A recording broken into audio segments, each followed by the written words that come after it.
सभी को राम राम। आज हम लोग फैक्ट नंबर 2 पर बात करेंगे, जगन्नाथ जी की मूर्ति लकड़ी की क्यों बनाई जाती है।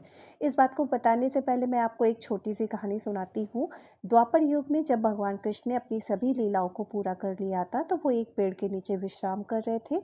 तभी जारा नामक बहेलिए के तीर से उनकी मृत्यु हो जाती है और बहेलिए ने फिर उनका सारा संस्कार किया और सारा संस्कार करने के बाद भी एक बहुत ही चमकती हुई चीज़ उसको दिखाई दी, जो कि उसमें संस्कार में नष्ट नहीं हुई थी।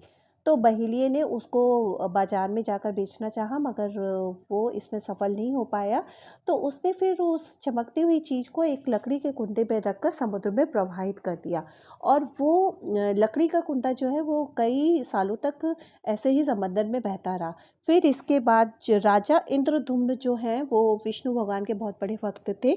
तो भगवान विष्णु ने उनको स्वप्न में दर्शन देकर कहा कि समुद्र के किनारे तुमको ऐसी-ऐसी चीज़ मिलेगी, तो उस लकड़ी के कुंदे से मेरी मूर्ति बनवाकर मंदिर स्थापित करो उड़ीसा में। राजा जब समंदर के किनारे गया तो उसको वाक़ई वो चीज़ दिखाई दी और वो उस लकड़ी के कुंदे को ले आया और उसने अपने शासन के सभी काश्तकारों को बुलाकर मूर्ति निर्माण का आदेश दिया। मगर कोई भी काश्तकार इसमें सफल नहीं हो पाया। तब एक वृद्ध ने आकर कहा कि राजन, मैं मूर्ति बना दूँगा, लेकिन मेरी शर्त ये है कि 21 दिनों तक कोई भी उस कक्ष के अंदर प्रवेश नहीं करेगा। और उस काश्तकार ने मूर्ति का निर्माण शुरू कर दिया। लेकिन रानी अवंती को इधर 2 दिन से कोई भी आवाज़ सुनाई नहीं दे रही थी, तो उन्होंने उस कक्ष में जाकर देखा और देखा कि मूर्तियाँ जो थीं वो अधूरी थीं और काश्तकार वहाँ से अंतर्ध्यान हो गए थे। तो राजा ने फिर अधूरी मूर्तियों को ही मंदिर में स्थापित करने का निर्णय लिया और उन्होंने अधूरी मूर्तियों को ही मंदिर में स्थापित कर दिया। तब से जगन्नाथ जी की मूर्ति जो है वो काष्ठ की बनती है और अधूरी उनकी प्रतिमाएँ हैं। जगन्नाथ जी की मूर्ति जो है वो नीम की लकड़ी से बनती है और हर 12 साल में नई मूर्ति में ब्रह्म पदार्थ को ट्रांसफ़र किया जाता है, जिसको नव कलेवर की प्रक्रिया करते हैं।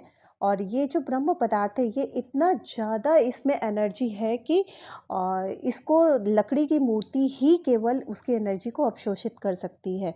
तो इसी ब्रह्म पदार्थ के रूप में भगवान श्री कृष्ण का हृदय जो है वो जगन्नाथ जी पे आज भी धड़क रहा है।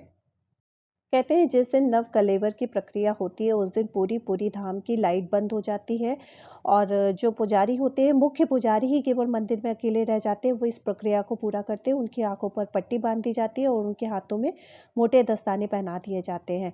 और पुजारियों ने बताया है कि उनको ये पदार्थ ऐसा महसूस होता है कि जैसे कोई खरगोश जो है उनके हाथों में उछल रहा है। तो यही ब्रह्म पदार्थ जो है भगवान श्री कृष्ण का हृदय है। बोलिए।